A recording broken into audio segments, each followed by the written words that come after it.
एक समय था जब बाबा रामदेव को उनके योगा के लिए जाना जाता था, उनके कामों के लिए जाना जाता था। लेकिन जैसे जैसे समय बीत रहा है, बाबा रामदेव एक कंट्रोवर्शियल बाबा में कन्वर्ट होते जा रहे हैं, जहां पर वो जातियों धर्मों के ऊपर कोई भी बयान दे देते हैं, कोई भी टिप्पणी कर देते हैं, जिसकी वजह से एक कंट्रोवर्सी जनरेट हो जाती है। अभी रिसेंट के समय पे बाबा रामदेव जो है वो एक नई कंट्रोवर्सी में फंसे हैं, जहां पर उनकी जो कंपनी है पतंजलि, उनका एक नया प्रोडक्ट लॉन्च होने वाला था, उसका नाम था गुलाब शरबत। और उसी प्रोडक्ट के प्रमोशन के समय पे उन्होंने ये बोल दिया कि जो रूह अफ़ज़ा है, जो कि हमदर्द कंपनी का है, वो एक शरबत जिहाद है। ये शरबत जिहाद भी, जैसे लव जिहाद, वोट जिहाद चल रहा है ना, ऐसे शरबत जिहाद भी चल रहा है। मतलब कि वो सिर्फ और सिर्फ मुस्लिमों को प्रमोट करता है, जो उससे पैसे कमाते हैं, मतलब उसको बेच के जो भी पैसे मिलते हैं वो सिर्फ और सिर्फ मस्जिद को, मदरसों को फंडिंग प्रोवाइड करने के लिए किया जाता है, उन पैसों का यूज, जो कि अपने आप में एक बहुत ही कंट्रोवर्शियल बात है। शरबत के नाम पर एक कंपनी है जो शरबत तो देती है, लेकिन वो शरबत से तो पैसा मिलता है, उससे मदरसे और मस्जिदें बनवाती, ठीक है, उनका मजहब है। मैं और आप जो हैं वो आम आदमी हैं, हम आपस में कुछ भी बात करें वो चलता है। लेकिन बाबा रामदेव जैसा इंसान, जो कि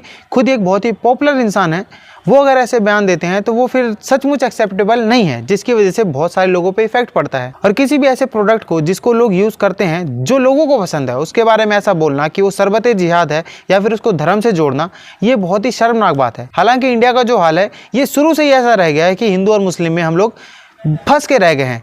यहाँ पर अगर आपको अपना प्रोडक्ट चलाना है या फिर आपको अपना बिजनेस बढ़ाना है तो हिंदू और मुस्लिम से जोड़ दो, आप बिल्कुल छा जाओगे और आपका जो प्रोडक्ट है वो भी छा जाएगा। लेकिन अगर आप इन सब चीज़ों का इस्तेमाल नहीं करते हो तो शायद ही आपकी कामयाबी का जो रास्ता है वो इतना आसान होगा। और इसी तरीके को अपनाते हैं बाबा रामदेव जी जैसे लोग, जो कि अपने प्रोडक्ट का प्रमोशन करने के लिए हर बार हिंदू मुस्लिम को जो है वो जोड़ देते हैं कि हम लोग जो हैं वो हिंदुओं का प्रोडक्ट बनाते हैं, दूसरे लोग जो हैं वो मुस्लिमों का प्रोडक्ट बनाते हैं। अगर आप सच्चे हिंदू हो, सच्चे देशभक्त हो, तो आप हमारा प्रोडक्ट खरीदो।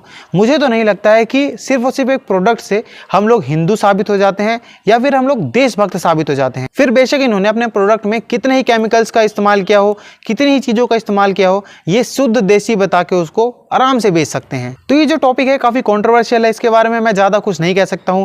अंत में मैं आपको डिस्क्लेमर भी दूंगा कि भाई देखो, ऐसा है, मेरा बिल्कुल मोटिव नहीं है कि भाई किसी को मैं हर्ट करूं या फिर किसी की भावनाओं को ठेस पहुंचाऊं।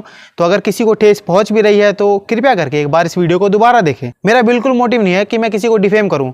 लोग खुद ही डिफेम होते हैं, तो फिर उसके बारे में अगर मैं बता रहा हूं और उससे आपको बुरा लग रहा है तो फिर मैं इसमें कुछ नहीं कर सकता। तो बस ऐसी जानकारी के लिए मेरे अकाउंट से जुड़ जाएं। धन्यवाद और धन्यवाद, बस।